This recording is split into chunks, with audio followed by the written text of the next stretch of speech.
Hello there. Yeah, it might be a bit of an old cliche, but Twitter really is in between a rock and a hard place. It posted better than expected results, but it still, as we just mentioned, it still hasn't turned a profit, and in fact has recorded its lowest growth in users since the company went public back in 2013. Now, the company's caretaker boss says that's just not good enough. Professor Chris Roebuck is leadership expert at the Cass Business School and joins us, a familiar face. Chris, great to have you with us. Chris, let's start with something that I think investors are quite nervy about.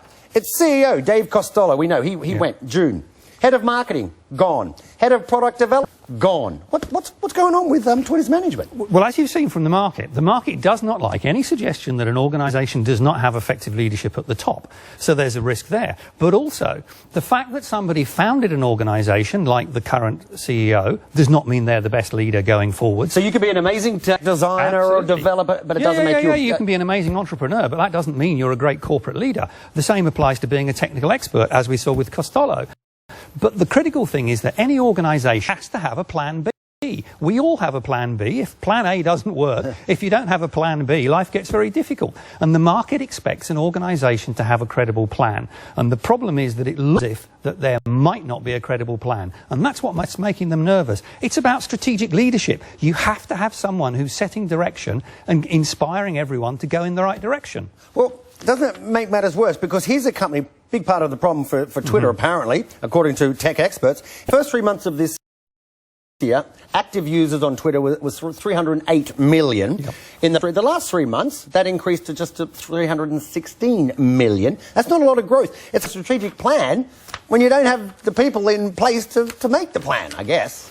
Well, if things are going badly wrong, maybe you need a new plan. I mean, the point is that if you look at Twitter compared to the competition, they're not getting people in as fast as everybody else. There are questions as to how we can make it easier, how we can make it more attractive. So, you know, there's an issue about what's being offered to the market. But you're absolutely right. If you've got a leadership team that's been offering something that the market doesn't like, the question is, what do you do with them? Do you replace them all, or do you just replace some? But the critical thing is the CEO. The CEO is the person that sets the trend. And as we've seen with a number of organisations, if things start getting rocky, you need to have a CEO that can focus the leadership team, focus the people, inspire the people, and please the market. And at the moment, the question is, does Twitter have that? Yeah, and just very briefly before I wrap it up, we keep talking about a company that hasn't made a profit. I think they raked in the last 3 months nearly $500 million, but still not enough to make a profit. 9, 10 years, I don't know, Twitter is about that age. How long can a company go on for without making a profit?